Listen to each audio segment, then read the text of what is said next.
Welcome to the Spare Parts Racing Podcast, your podcast for all things motorsports. With your hosts, Sean Chavarella, Stephen Clary, and Taylor Moore. Hear that music? Hello and welcome to another week's episode of Spare Parts Racing. I'm your host, Sean. I'm Steven. And I'm Taylor. And friends, we have, I guess, quite a bit to talk about. We have an Indycar race at Portland happened this weekend, as well as Nascar at Watkins Glen. One of them had a shocking, I guess, or non-predictable finish we can talk about. And F1 is still off, so we can still find some things to talk about. Like, Taylor, you were at the track this week. You had bikes. How was that? Yes, I was. And I was just about to say, I have tea. Okay. First off, I hate bikes. Still hate bikes. Just blanket statement. Okay, why? Okay, to be fair, so this is what happened. I want to say, why would you hate bikes? I literally saw a video today from the weekend of them just flying down, like, I think it was 7. I'm like, yeah, I can see why you just don't want to be there. Yeah, like, things happen. Like, They're I fast. have never personally experienced, they are very fast. I've never personally experienced, like, viewing a traumatic event that can happen with the motorcycles. So, I still go. Anyway, so on Sunday, I was working with Paige and Mitch. Fabulous corner. It was great. Wow, that's a great third wheel for you. And it was like we had, like, honestly quite a quiet day until, like, the feature race of Sunday, and we're like, okay. A bike blows the engine coming off the front straight into one, and pulls off. So, like, Were you working one? Mitch takes off running. Yes, we Okay. were working one. Mitch takes off to respond to that, and then, like, a minute later, the championship leader low sides into the hay bales in one. So I take off running to make sure he's okay. He was fine. Anyway, so we didn't see that there was, like, a gigantic oil line that, like, basically came from somewhere out of 10 all the way into turn 1. Oh, wow. But, like, by the time it got to 1, it was off track. So, like, we didn't need to go debris. This was a whole thing. But anyway, when I was watching DeMoss come in, and I could see that he low-sided, like, where we found where the oil was, he low-sided, like, maybe 2 or 3 feet, like, off of that line. So, like, completely away from the oil. Okay. Did he possibly have oil in his tires? Maybe. Good However, when the blog post hits, it just, like, CSBK, the series, was like, trackside marshals confirmed that the incident was not of his own accord. I'm like, this is not true. This is not true. From what I saw with my eyeballs, it was of his own accord. Oh. But because it was, like, track condition changes that caused the accident, he was allowed to restart the race. Anyway. So they just did that because he was one of the championship guys? Correct. And the way that they wrote the blog post was like, oh, well, he did nothing wrong. I'm like, okay, whatever. He so did, but whatever. I'm not going to take up my beef with CSBK. I'll just air it out on the podcast. Yeah, So- they're not going to listen to us, but, like, yeah. They're No. not going to listen to us. Rant away. If it's bullshit, call out the bullshit. It is. It was so stupid. I was so mad. We were so mad because then, like, somebody came up to us at the end of the day, like, you should have gone debris because, like, you had the engine blow. We're like, why? It wasn't even in one. The oil Yeah. was not in one. Just because the guy crashes in one because of the oil doesn't mean that's where the debris is. You don't flag ahead of the fucking thing. Mhm. Also, there's a lot Anyway. of people that think that. There's a lot of people that think you flag ahead, and it's just not how it works. It's just, like, so frustrating too to be, like, told that you're doing something wrong and you're like, what are you talking about? Like, why are you commenting? You weren't even there. For the so oil, anyway. so 10 didn't see it, obviously, because to be fair, that's a hard thing to spot from 10. You can barely see down. Yeah. How come the flag Apparently a stand bunch didn't say of- shit? What do you mean? Like, wouldn't the flag stand be able to spot that? So being above the track? Like the start line flag stand? at 10? Oh, no, they're not at start. See, that's the thing. Like, bikes is so Oh. different. So it's like somebody who's standing in the pit lane who's flagging the start. They're not on the tower. Interesting. And like, so for one, like you've marshaled at one. Yeah. So we don't marshal or From the flag post. at like from the stand or from the post. Yeah. It's from like where the cutout guardrail is. Yeah, okay. Makes sense. Yeah. Because you got to So be able to it's like- respond to the bikes. I get it. Exactly. But it's like it's like a weird awkward spot because you're like basically right at the wall. Yeah. So what did we I don't know. learn? I hate bikes. Okay, fair enough. CSPK stupid. And they're a mess. I don't know. But anyway, I was very miffed about what occurred on Sunday. Fair enough. Fair enough. Steven, did you have a good weekend at least watching races and not dealing with bike shenanigans? Not dealing with bikes? Yes. Because it was, well, I didn't watch too much of Watkins Glen, more focused on IndyCar, and IndyCar was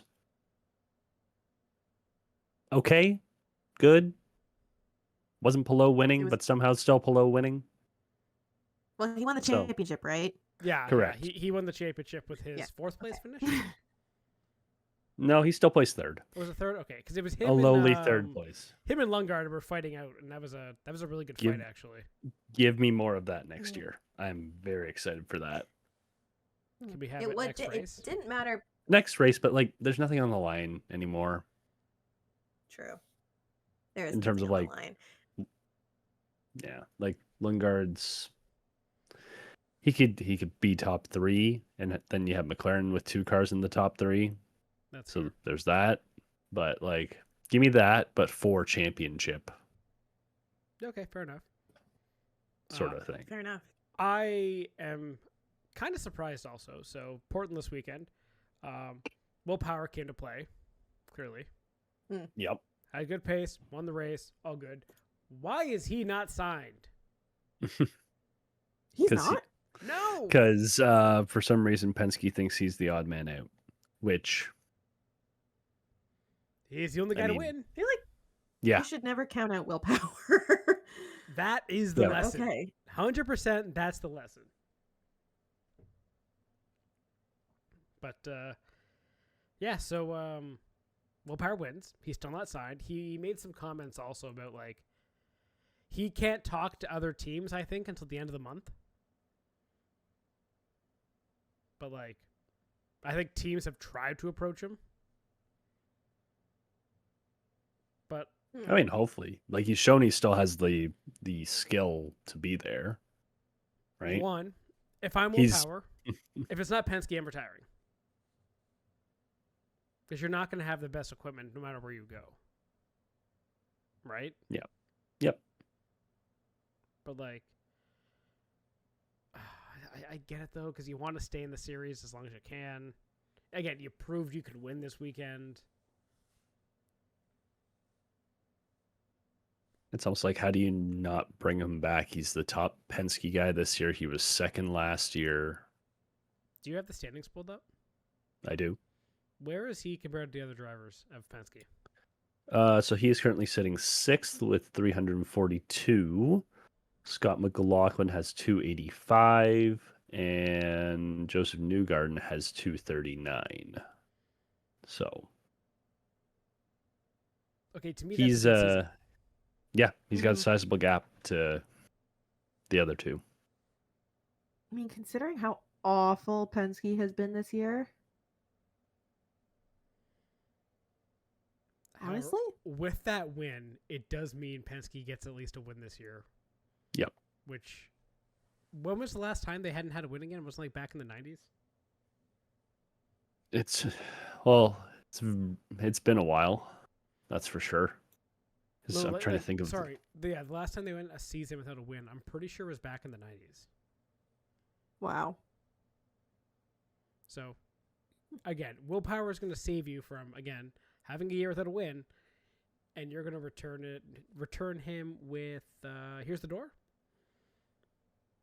That doesn't make any sense. Maybe, but maybe this is the thing that keeps him. Because who's stepping up? Like, hasn't it been like Malukas might do that? You can delay him a year. Yeah. Right. He hasn't blown the doors off. Exactly. Make him earn the job. Don't just give it to him. Yes. Yeah. I'm actually I'm a little surprised here checking out the IndyCar standings with 2 races to go. Again, Will Power 6, and my first thought was, that's a good year. Is he one of the better old guys? Like, where is Dixon? I feel like Dixon should be around that 5-6. Dixon's third. Yeah. What the fuck? How? When? When did he do that? What do you mean? Didn't he have like some really decent results?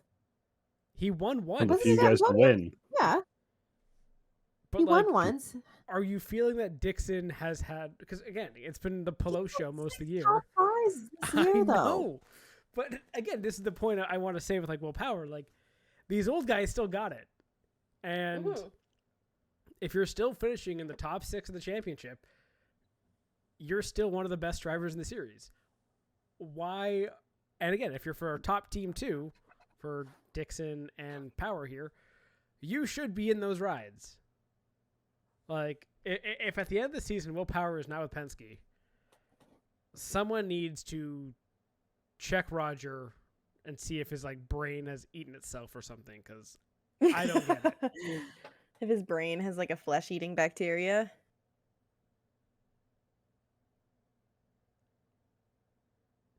But like, damn.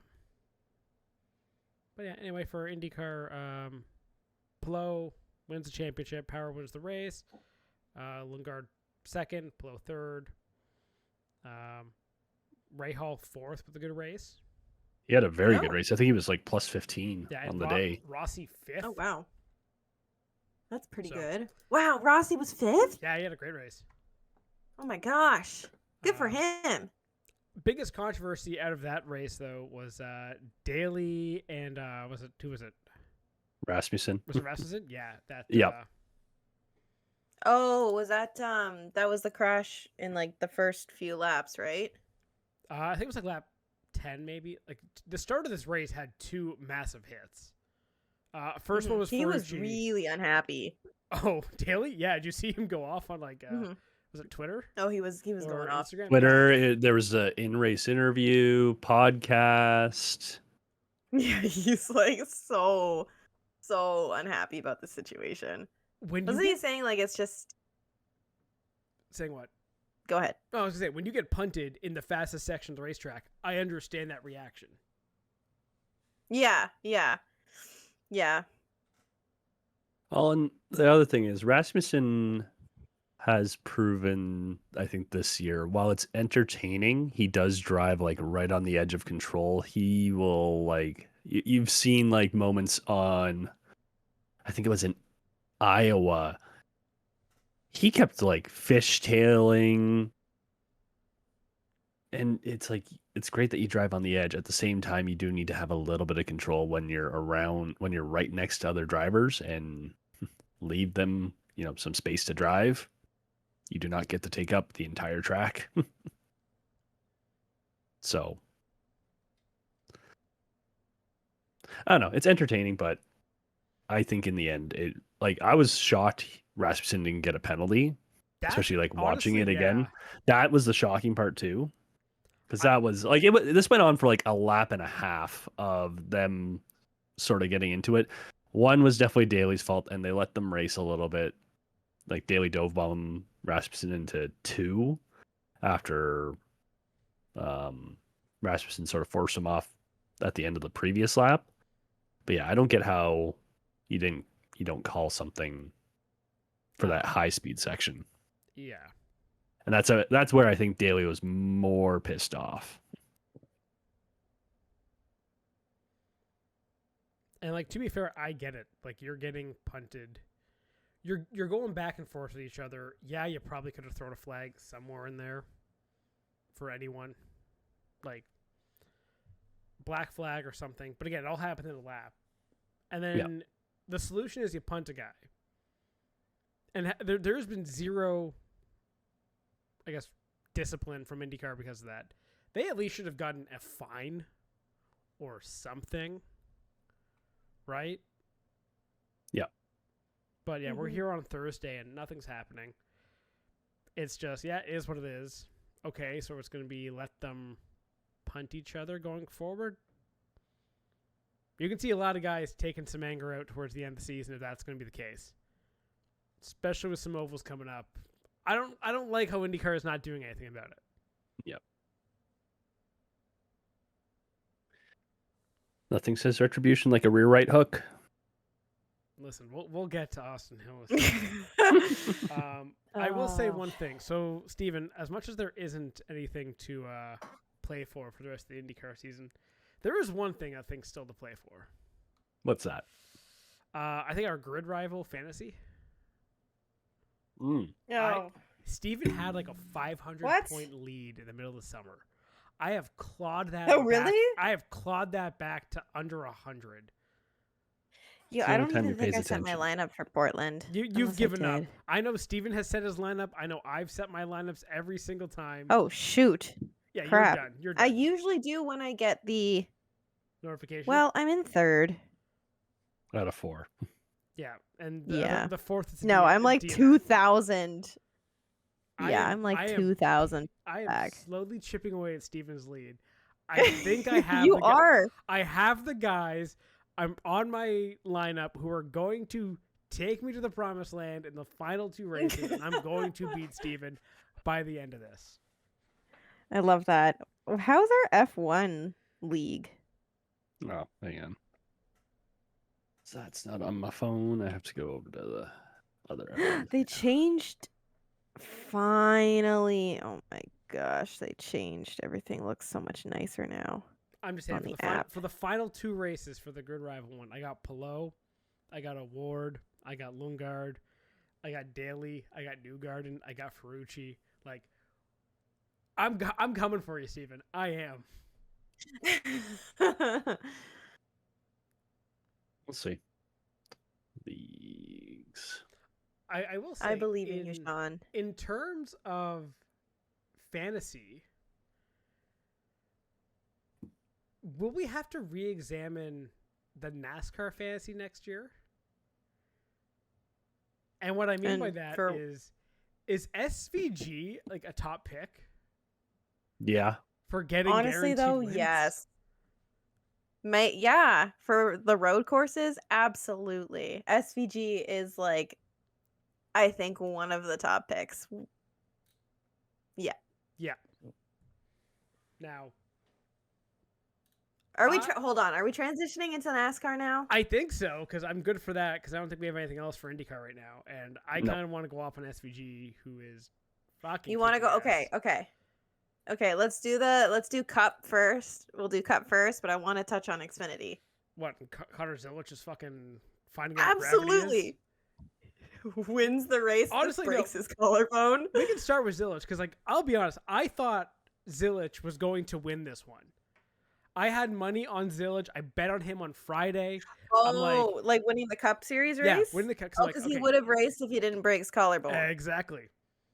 And he was doing Rough. well, and like when he won on Saturday, I was so excited because like he punted SVG, kind of got the win. Like, is he going to be in his head the next day as they're battling? Yeah, no, fucking dummies.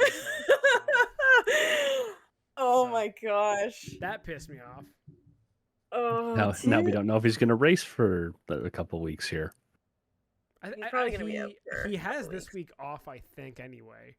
Mhm. And I think the next race is Daytona, which he might race. It's still a just, broken like- collarbone. Yeah, but like once you're screwed in there, you're fine.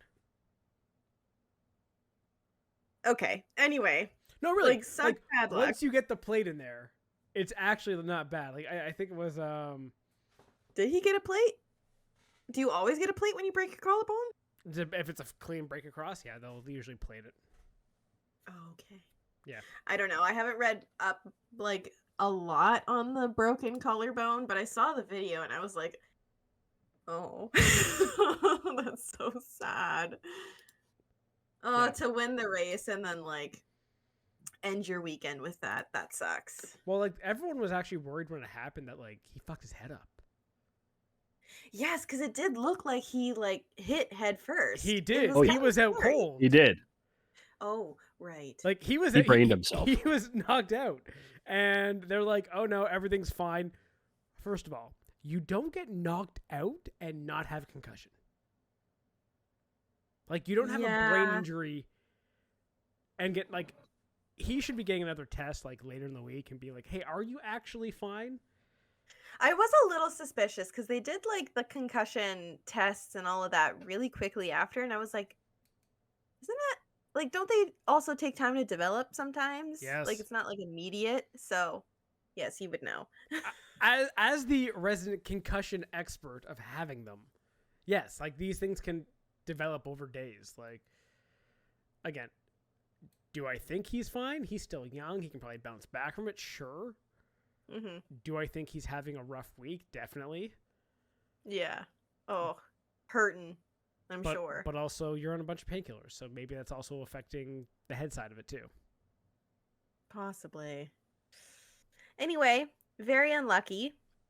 It is very funny how people are like, you should ban like the drivers standing on their windshields. They did. They now." actually did. Yeah. They told the drivers they can't stand in the cars now. Oh, really? Yes. Yep. Because then I'm seeing a headline here that says that, oh no, see, now other things. Okay, never mind. 2 So hours anyway, ago, yes, NASCAR they announced did its ban final it. decision. I hate when they just like don't put the thing at the very top. I agree. They're not going to legislate it. Yes. So I think what they're saying is, Just to make they're the not- window net out of the car. yeah, they're not going to make a rule saying you can't do it, but they're also saying, guys, just don't do it. Just like don't do it. Like they're Yeah. telling them to actively not stand on the door. Mhm. Anyway, well, yeah, that sucks for him. He could have actually probably won the cup race. I think I he think had he a had good good shot at it. Already beat him once. And again, he punted him to win there, and like, it was fun listening to what was it, Dale Earnhardt Jr. this week, and because it was both his cars, and he also had SVG on as an interview, and like obviously he's trying to kind of say like, well, you know, both are at fault. Like I can't really take one side or the other, but I feel like he was a little bit not happy that his car got wrecked by his own car. Yeah. That's fair. Yeah, that's fair. It's money out of his pocket. On the bright side for Yeah. Connor Zilisch, this is going to hurt for a second. He is 19, and teenagers can bounce back from injuries really easily. Wow, he's 19. Jeez. And how much money does he make per year? Again, oh, it's gonna make me cry. Connor Zilisch is the best American driver right now. Fight me on that. Maybe not. Weren't you Maybe not the saying that you, actual like- moment, but like this year, as a talent. Don't you? He's the one that you want for Cadillac. Oh, if they 100%. decided that they wanted to. I think Zilich's overall talent is wasted in NASCAR. Oh my gosh, he posted a thing saying it was a picture of his hand, and on his bracelet said "fall risk" because he had Oh my God. anesthesia in the That's funny. hospital. That's so Yes. funny. Oh, what was I looking up? Oh yeah. I was gonna say, like, you know, when you're Right. that age and you have a, you know, collarbone injury, you can take a hit on them. It's fine, right, Steven? Yeah. Not gonna reference anything of my past. I did. Whoops. Nope. Hmm. Yeah. Just saying, you can bounce back as a teenager with collarbone injuries very well. Like, Yeah. bounce off the hood of a bus well. Or off some pavement. At the same time. Anyway, Important part is he didn't my break his leg gosh. in the window. 'Cause that's what I. Referencing something you did. listen, What? that's a story No. for another day. But yeah, it was good that Zilisch Uh-huh. didn't fuck his leg up getting caught or twisted in the. I thought he like might have broken an ankle or broken a tibia or a fibia, because his foot was caught in the headrest pretty good. Yeah, it looked awkward. It really did. Yeah. It just looked really bad because he fell directly on his head. Was out cold. Was out cold, yeah. See, the worst thing is like don't stand. So I actually watched the end of that race, and then I like, oh, he won, cool, because I was watching in the backyard, Steven, at your place. Yeah. Turned it off after he won, only to see social media blow up. Like, I'm sorry, what the fuck happened here? Yeah. Like, pause. Why is he going to the hospital? It's like, oh, he is alert and on the way. I'm like, what happened? He just won. Yeah, we were sitting around the deck at the in Happy Valley, and then everyone's like, "Did you see what happened to Connor Zilisch?" And we're like, "No, what happened to Connor Zilisch?" And then everyone's like passing around. We're like, "Oh, that is not good. Yikes." That is suboptimal.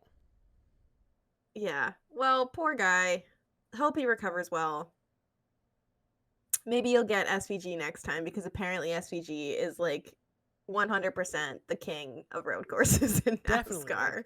He had like a 12-second lead, something like that, or 15 seconds. Yeah, Yeah, 11 yeah. seconds. Let's put it this way: 11.8 something? when everybody else was crossing the line, he was already doing donuts. He Yeah. was 11.116 seconds ahead of Christopher Bell. And now everyone's pissed off. They're saying we should have less road courses. Like, Well, get better at road courses then. Just get better. there is that, or Just like saying. maybe make some changes to cars. Make changes to cars and get better. Like, See, I don't know. Like, I sent it to Steven the clip from Denny Hamlin's show this week, and he was saying that this car has like more hate than like the Car of Tomorrow era of NASCAR. Yeah. And to be honest, I hate this car more than the COT era. I could live with the COT era. It was weird, but it still had some kind of fun, quirky racing. Like, you had like 2-car tandem drafts. You had some fun little like 1.5-mile short tracks, really fun on those cars. This next gen car is absolute garbage. They have done nothing and are all out of ideas. It produces boring road course racing, boring short track racing, boring super speedway racing, and 1.5 miles are actually fantastic. Yeah. mm-hmm. So I don't understand why we can't just like fix something, because by this time in the Car of Tomorrow era, where the car had been out for already 5 years, they had made so many changes to it. True. They got rid of the things that people hate, like the stupid wing that was in the back of it. They made them actually look like cars. Like, I think by the 2013-14 season, that's one of my favorite seasons of NASCAR. Was back at the end of the COT era. The cars looked great. They raced great. And then we had the Gen 6 era, which, it's still a good era, but they kind of lost horsepower then. And now we're in this era with this car where you can't race. Like, you just kind of got to stay out in front. And again, I don't know if it's a tire issue, if it's a lack of power issue, if it's the car itself. They need to do something. And maybe changing up the road courses is an option. I don't know. I kind of like how they've had some more road courses on there. I like them keeping road courses on the schedule, because that allows tracks like Montreal to possibly come back, or like CTMP for like trucks in the future. Like, it's not People would love to go back to tracks. Everyone wants NASCAR to come back to CTMP, okay? Yes. Yes. Yes. Although I don't think Cup would ever come. Oh, no, they'll go to Montreal. It's bigger. Yeah. Yeah. I don't think we have like the paddock size for them. We fit IMSA. You could fit Cup. Yeah, but we fit like some of IMSA, not all of IMSA. What do you mean some of IMSA? Well, not all of IMSA comes. Only ones that don't come is the GTPs. Yeah, that's fair. You still get the LMP2s. You get GT3s.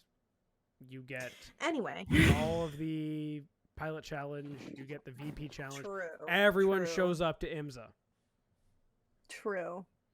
You're missing maybe 10 trailers. Which could easily fit. Easily.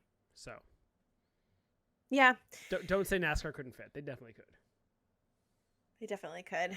I like the variety of having road courses on the schedule, because road courses are like the races I'm more likely to watch than like a short track oval.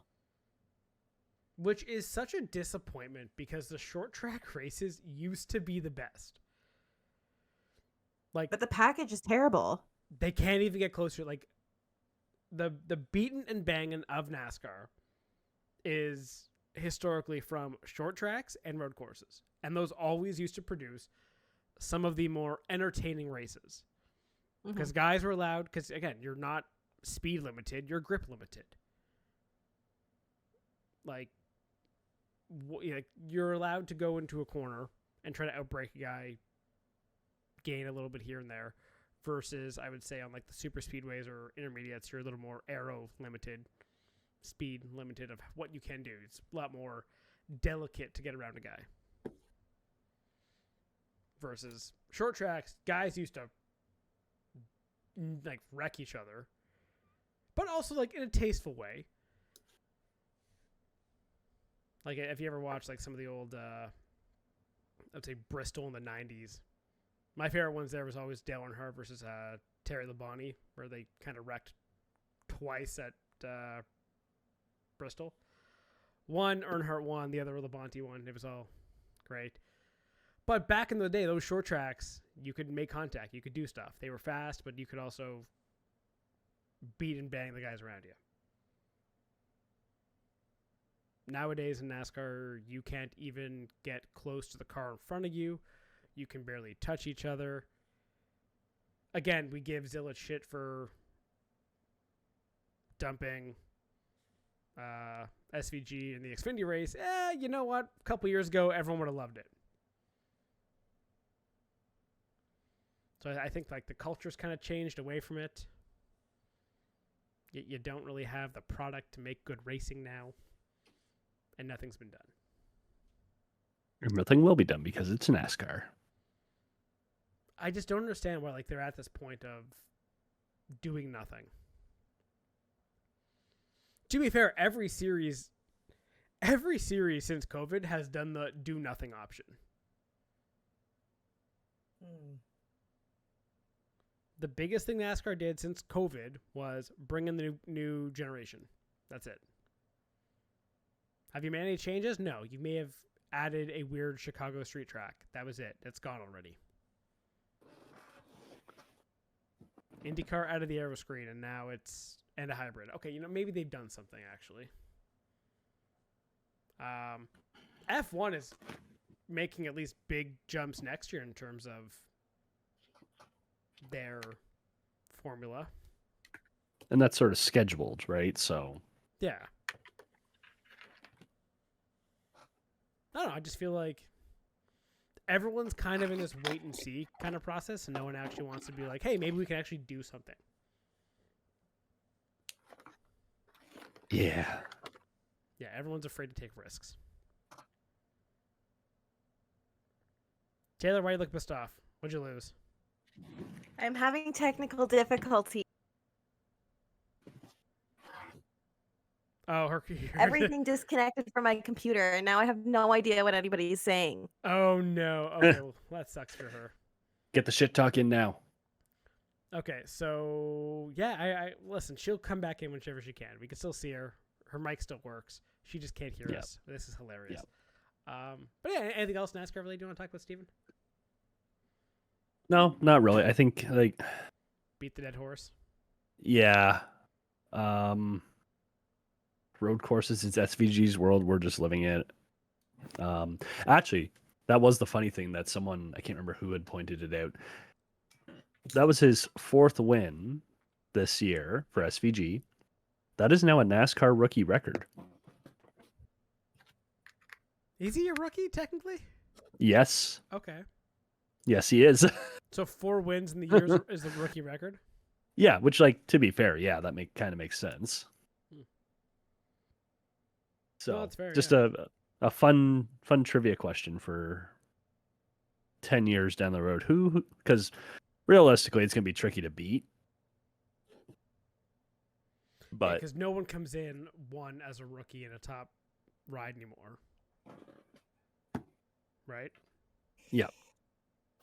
So, but yeah, SVG rookie record holder, now and forever. Oh, Damn. so this is what I missed. I can hear you again. Oh man, that's unfortunate. I can hear you again, and SVG is a rookie holder. Congrats, SVG. Isn't he now second in wins in the season? wow. bu- bu- bu- Behind bu- Denny? bu- Denny's got 4. Bell's got 3. Larson's got 3. Yeah, he is. That's fucking hilarious. I feel like SVG doing this well in road courses kind of makes the case to have a season-long standings instead of just like the playoff format. Mm-hmm. There's lots of things that you could change because of that. Listen, I hope he can make it to the top 8. Yeah. That would be fab. Like he's accumulated a bunch of playoff points. He's getting better, I guess, at ovals now. Like he's not fighting up front, but he can finish. He keeps the equipment together, doesn't wreck. So, and that's all you may need to get out of the first round, right? Like he should have enough. Like he's second going into the playoffs. yes, which is fucking hilarious. Yeah, and then again, your first 4. You've got Darlington, You can St. survive Louis, there. St. Louis, and Bristol. I think you can make it out, and especially so. Who's sitting on the bubble here? On the bubble, you got Busher, who had a good finish this weekend. Alex Bowman, Tyler Reddick, Ryan Preece, Kyle Busch, Ty Gibbs. Like those are the names you're going to be fighting to push out. Hopefully, Yeah. I think he could stay in front of one of those 4. Josh Berry, Austin Cindric. Definitely.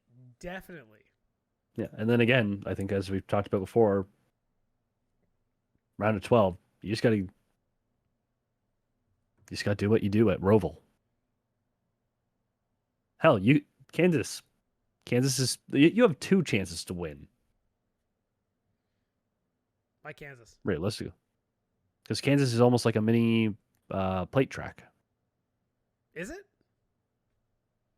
That's how it's been racing, Oh, okay. right? So it's how these intermediates race these days. So fuck it, just be in the right spot. Also, or just stay in the middle. Don't get caught in a big one. Rack up some points.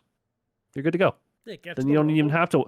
Yeah, then you don't even have to win at Roval. You just have to do what you do. And if someone gets really pushy to try and force you out, cool. I don't have to win. Yeah, he easily can make it to the top 8. So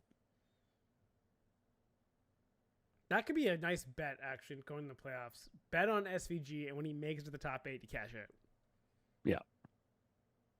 Because I feel like his odds to win are going to be super low. Like, it's like, okay, he just kind of got here on luck. It's not luck. He is the best road course racer in NASCAR history. Mm. There's no doubting that, right? He is the best road course racer in NASCAR. yeah. Yeah. I don't think there's anybody else we could compare him to. I know. Like, you had guys who would come in back in the day and be like good road course guys, but like they weren't this dominant. No, like he dominates the road courses. Not just by like a few seconds, like 11 seconds. Yeah. The only thing will be interesting if they ever do make a change to the cars, either add power or somehow fucking change something, if he is still dominant then. there's nothing in my mind that says he wouldn't be. So, yeah, we'll see. SVG is the safest. He is the safest bet in NASCAR, though. Plus Yeah, 5,000 right absolutely. now for the NASCAR championship. So screw it. Throw $1 on it. Yeah, you can make. Why You not? can turn that to 10. Oh, I think you could turn it into a little more than 10. Probably end up around 15. Fuck Go it. for Why it. not? But yeah, anything else to talk about? No, Oh, yeah. I think that's basically it for Austin NASCAR. Hill. Oh, right. Oh, Yep. Austin Hill comes back from a suspension and immediately causes a massive wreck by turning a guy. He said it was an accident. yeah, sure. Yeah. That's what they all say. Are we believing that? Who do you No. get in the back of? Was it McDowell? I do not remember. I can't remember To be either. honest. But anyway, yeah, coming out of the carousel, he had a run on. I thought it was McDowell, but yeah, and then he it was McDowell. Fuck yes, go me. Anyway, he had a run on McDowell, and then he just got on the outside of him, going, I guess, coming back on the track because NASCAR doesn't have track limits, as we know. So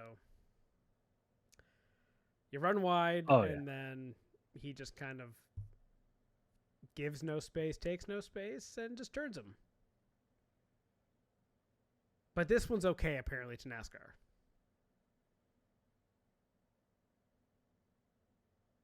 Right in the bottleneck, too. Right in the bottleneck, and caused like a massive pileup. Yep. Now, if I am gathering a reputation as an asshole and potentially dirty driver on the track, maybe I don't try to put my nose where I know it's going to wreck someone. Or, flip side, maybe you're also baiting NASCAR, been like, oh, you're not going to suspend me twice for wrecks. You know, kind of like game management kind of thing, where it's like, you got to give someone else a penalty before you give me another one. What is this, the fucking NHL? Basically. So. Yeah. Hopefully it's not game management. Screw it. Hit him again. Whack him over the head again. You should get fined more often in motorsports. I truly believe that. And like, I feel like when it comes to racing and punishments, you should get punished on how big of a dick you're being in the moment. I think that's true. valid, isn't it? Like, it's like, okay, you're just an asshole there. Yeah. Maybe not within 5 seconds of it, but if it's like reasonable, like you've seen it, you've had a chance to cool down a little bit from the heat of the moment. Yeah. Then yeah, sure. You're still being a dick? Fine. 500. What the fuck is that? 1,000. Can stand here all day. Listen, if I just had $1 for every single time a RCR car has intentionally wrecked guys, I think I'd have a couple, maybe $3 or $4 on me by now. I can count 3 for Hill already.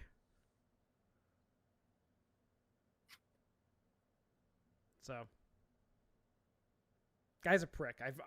I've not liked Hill for a while now. Yeah, I feel like we talked about this last week or 2 weeks ago. Yeah, it was 2 weeks ago when he right reared Allgaier? who did he right reared it? Was it Allgaier? Maybe. But he right reared someone at Indy. Yeah.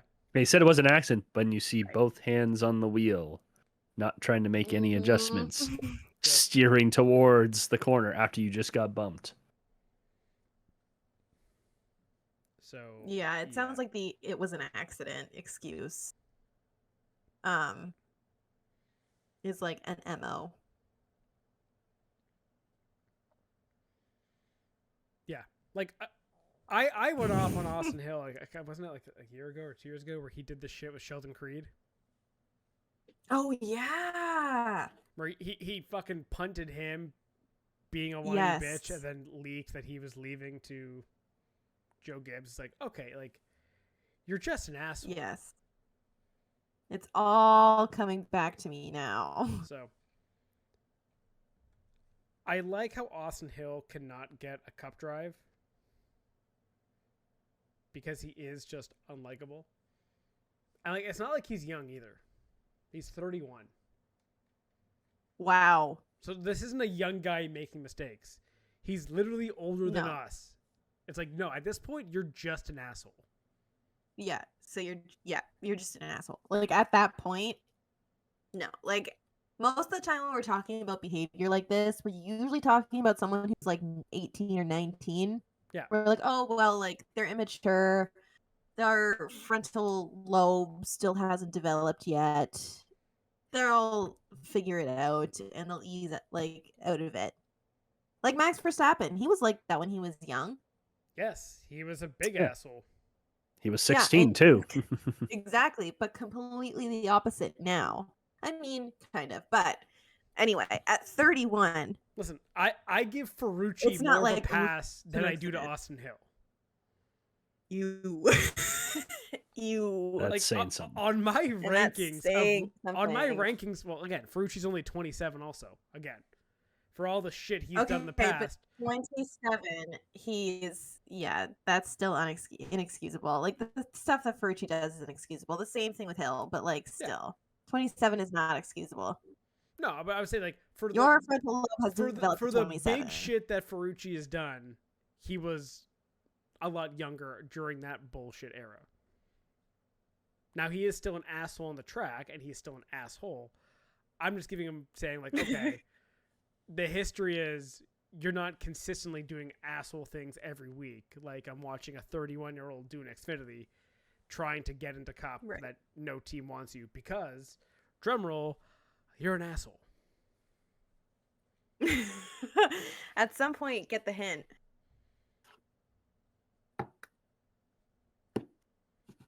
Anyway, I guess I can't title this episode "You're an Asshole." Probably not. Yeah. It just seems to be the theme of the week. You know, Penske not hiring his best driver or re-signing him. Well, Penske's another one that's like, he is an asshole. Yes, you know, having your sports IP used in government propaganda and not saying shit about it. Yeah, okay. Gross. Considering that, you know, almost all of your drivers are actually foreign. But anyway, let's not go into that one too much. Roger.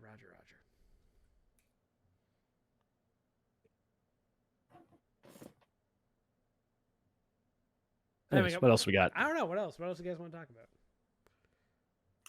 Because that's really, like, I don't know. There's nothing really for F1 because F1's on break. It is on a break. I mean, you do have the growing rumors of the drivers for Cadillac, but we can touch that on. Oh, yeah. I was gonna say, didn't you guys do this last week? We did. Did you even listen? Yes, that's why I'm asking. Didn't you guys do this last week? Listened? Yes. I'm shocked. Really. And we said he wouldn't listen. Good for you, Steven. You put $20 up last time. I figured, you might do it again. Showing paid up too. Yeah. What? We're making bets we can't deliver on this podcast? Never. Oh yeah, where's the Exactly. Kip and Simpson merch? It's in the mail. Yeah. Yeah, it's Yeah, got held You up in also customs. talked about that last week too. I remember that. Held up in See? customs. Can't get it. Unfortunate.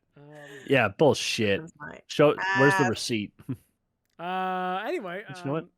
So I was watching the Earnhardt documentary finally because Taylor told me to. And It's not. Honestly, it's good. It is definitely good. I'm assuming we just lost Taylor again with her headphone issue. But Probably. I don't know. That's really weird that she can't hear us, but she also nodded. I know, right? What the heck? No, I can hear you. So- I thought I heard things down. Oh, okay. She's Sorry. getting a casual B&E in the house, you know.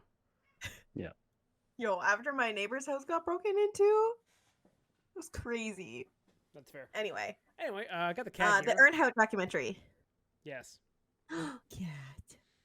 It would be Intimidator would be a great name for a black cat.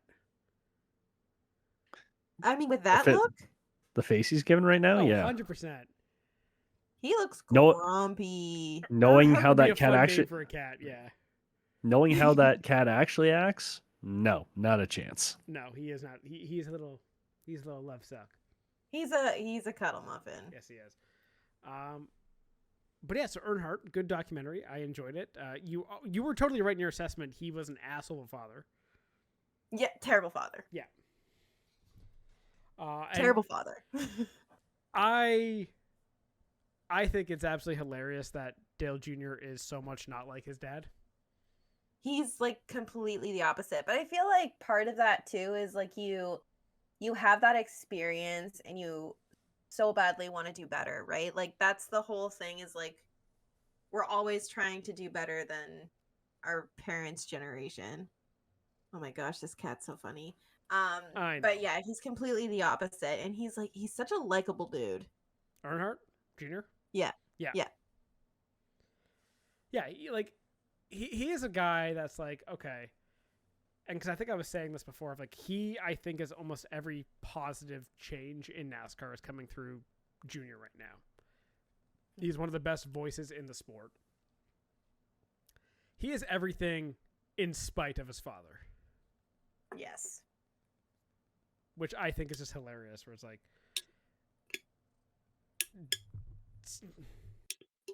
Are you saying that, or is that sort of the tone of the documentary as well? I'm saying that the documentary really doesn't do a whole lot Okay. of going into Junior. Just seeing him as a person versus like Gotcha. how like how Dale Sr. was like. Gotcha. Wow. Yeah. But like I You feel get like his the perspective documentary on made him things. seem like more of an asshole. Okay. Possibly, but like I think too, you just because you're getting the perspective of like Dale and why am I forgetting her name? Who, What's her Kelly? name? Kelly. Kelly's a badass. Yeah, she's fab. I'm like, oh, I love her. But I think getting their kind of like perspective on how he was as a dad, but also just like his crash and how like different things were. What I found really like interesting was when Dale talked about the first time he went to Daytona after his dad's crash. And he just kind of And talks it- about how he's like just gonna like learn to love it. Yes. Yeah. Yeah, it was like I'm going like there's two ways that you could look at it, right? Like I never want to go here again, or I can love it as the last place my dad was before he passed away. So I thought that was really interesting, but it was also the fact that he like snuck into this racetrack. It's like one of the most famous He racetracks just in the casually world. drives it. But like I'm sure not just that though, but like I guarantee like there had to have been a security guy there. This was the early thousands though. Who knows? Like it's that is very true. different. Yeah. 'Cause I was watching with Sarah and I didn't. It's like we were talking like he just stuck in. I'm like, well, this was before 9/11. Yeah. So A little more lax. yes, this was when No, it wasn't. he was back there in July 2001. Oh, it was before 9/11. Yes, it was. my bad. I thought it was 2004, but no, it was No, 2004 Everything was when he won the 500 for the first time. Got you. 2001 Okay, so was the Pepsi 400 or Firecracker 400, whatever the heck it was, where he won the first race they returned to Daytona, which really is one of the absolutely best races to watch if you ever want to go watch a race, which you can do at any time. And like NASCAR has all their archive stuff for free. You can watch it. yeah. Which is honestly the sickest thing they do for watching some of the old content. Like that race is a literal tearjerker when he wins and everyone's piling into like the infield. Like historic. Like you can't write that shit. Yeah.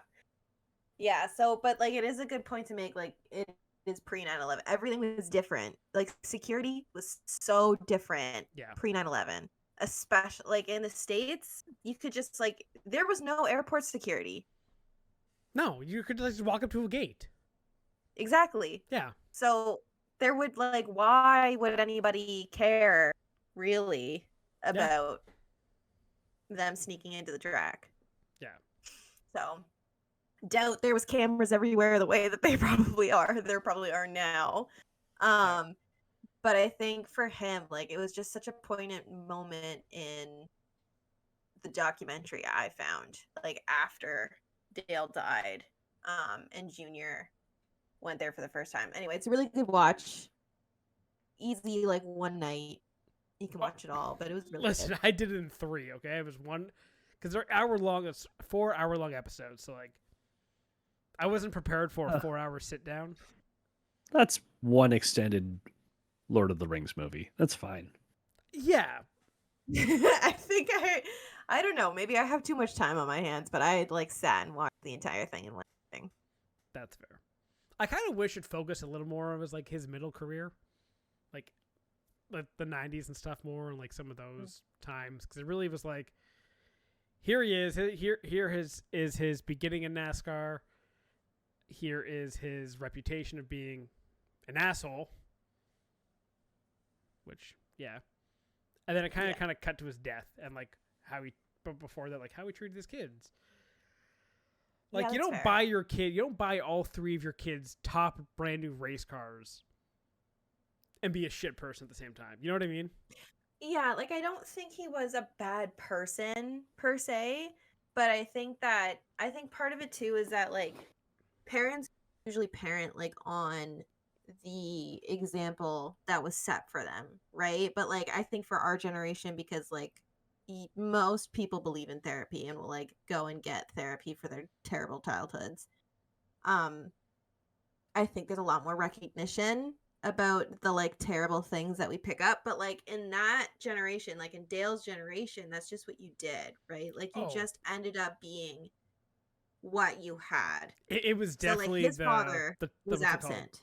The toxic masculinity of that time, where like you didn't talk about your feelings, 100%. didn't do shit like that. No feelings. His father wasn't there for him, so he didn't know how to be there for his kids because like he didn't experience that himself. So but also too, I think when you are chasing a career that you're so passionate about, it takes over your life. And like racing is very much like when you are a race car driver, at least, and like maybe it was just that time, but like it was completely like it engulfs your entire life. Your family's brought into it, like it's everything. Yep. So and you end up sacrificing so much time, like you're in the garage until like 3 a.m. in the on your car. So and like I was gonna say, like, again, the difference between Junior and his father, like when Neil Bonnet dies and Earnhardt is just gone for like a week, doesn't say anything, doesn't even mention anything, doesn't even cry, had to do like some like interview piece where he's reading the cards. He's like, I don't even want to read this. Yeah. And then like when it's like when it's Junior, when his dad dies, he's in the media, not afraid to basically be crying in front of camera, stuff like that, be like teary-eyed. Like that's the kind of stuff where it's like, I think in spite of how Dale Earnhardt was, Junior did such a good job becoming a whole-rounded human being, Mhm. despite growing up in that whole. Yeah. Yeah.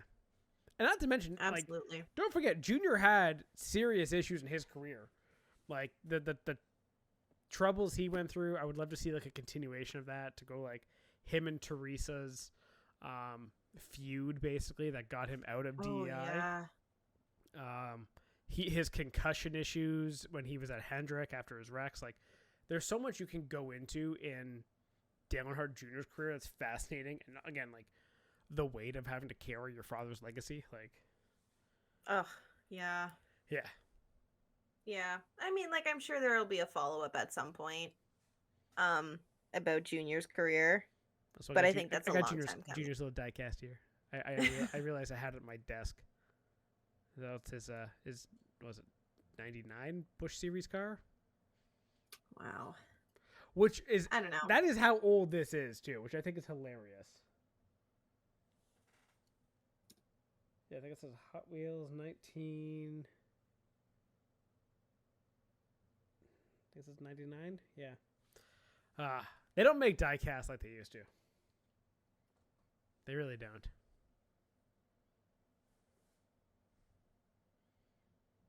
Yeah. Anyway, if you got time, put it into the Earnhardt documentary. It is fun on Amazon. Not an ad. Just enjoyed it. It's always good to listen to the history of motorsports. There needs to be more racing documentaries out there. I agree, because honestly, there's some of the best like documentaries I end up watching. Yeah. Is racing ones. They're so interesting. If you could do any racing documentary or biopic, what'd you do? Ooh, biopic? Like, make it like into a movie or something.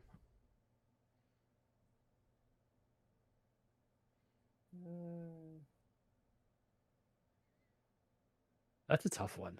There's That's such probably a tough lot question. there are a lot of good ones. That's fair. Answer that I will say, as in great documentary, but also be a fantastic movie, is the Whittington brothers. If you look up the Whittington brothers, they raced in 70s, 80s. They owned Road Atlanta, I think it was. They funded all their money for racing through drug smuggling. Oh.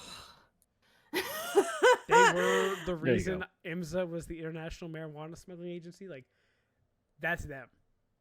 Like, isn't there was another one, was it Randy Lanier or something, who raced in IMSA, and he was also involved in, like, the drugs? smuggling drugs, Yeah. and there was a Netflix thing on him.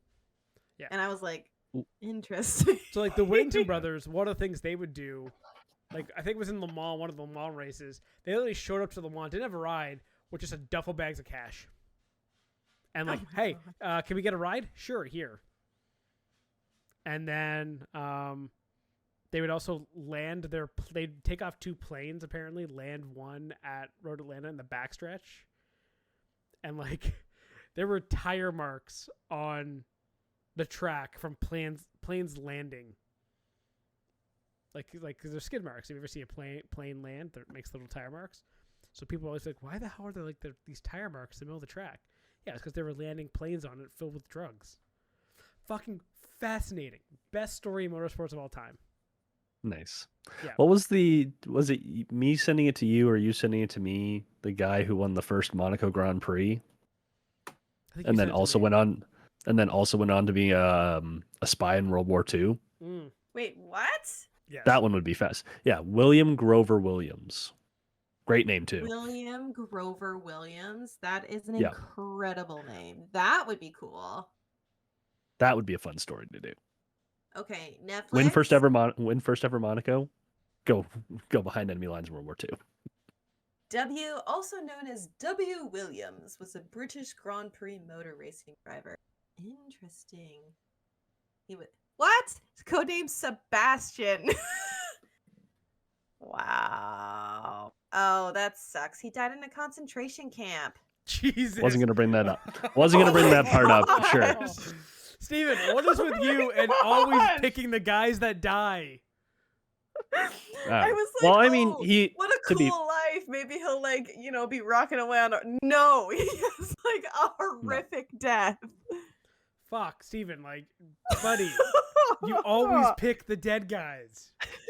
I mean, okay, he was also born in 1903. There's no way he wouldn't be dead by now. You pick the guys yeah, he whose would be story dead by now. like, yeah, like it's never like, oh, they drove off into the sunset. His story will end in the concentration camp. That's you pick the guy that gets the fire, the guy who posthumously wins the championship. Now you pick the guy in the concentration camp. God damn it, what is wrong with you? Like, Many dies things. in concentration camp and fades to black with like what letter being like no. Finn? But so What's the if you- legacy? no. But so if you also read on, there's also a rumor that he actually didn't die in a concentration camp, and he actually lived out the rest of his life in the French countryside. Yeah, I'm calling bullshit on that. Okay. Yeah, Anne Frank also had a nice life frolicking in the countryside, boy. apparently, too. She didn't die either. I'm just saying. Where is this? I think Steven's been on too many Holocaust Imprisonment. denier pages. No. No one died. They were all just in the countryside frolicking around. Oh, Yes, I that's it. see. I see. Well, you know what? However, I will give Steven credit. His official Wikipedia page lists the rumor What's the that source? some guy, Benoit, who's this Benoit? Again, sources, people. We should know these things. History majors. Come on, sources. I was not even going to bring up that part. Benoit? You brought up the part of the countryside. Okay, yes, that part. I wasn't going to bring up his death. I just said his life was a fascinating story. Okay, but you can't say his life is a fascinating story and not talk about the fact that he died in a concentration camp. No, you That's pretty can't. big. Like, yeah, it was really cool that he was an agent, and then you like, your eyes just kind of wander to the side, being like, "Huh, died around 42." I'm just Oh, What kind of a movie would this be? Would it be like a racing movie? Would it be like a Boy in the Striped Pajamas kind of movie? Like, is it like Jesus. is it like a Bond thriller? Like, do you go from race like Fast and the Furious to start, then a Bond thriller in the beginning to like tragedy, like Schindler's List in the end? Like, Jesus Christ, this is. I was just going gonna to say. I was just gonna say a documentary, not an actual movie. Either way, like this is. Yes, it's fascinating. It's a great story. It'd be a fascinating I'm glad story. We're talking about this, but goddamn. oh my gosh. Oh, William Grover Williams. We remember you. On that note, thank you very much for listening to this week's episode. We will be back next week to talk all things motorsports. We'll have a little less horrific talk by the end of it, hopefully. And yeah, please remember to like and subscribe and help us out, help us grow and get more listeners. And yeah, thank you and goodbye. Thank you for tuning in to the Spare Parts Racing Podcast. Remember to subscribe so you don't miss an episode, and follow the show on Twitter at Spare Parts Racing. That's Spare Parts RACIN, and on TikTok at Spare Parts Pod. Follow the hosts at Sean Chavarella, at Stephen Clary, and at Tay Moore.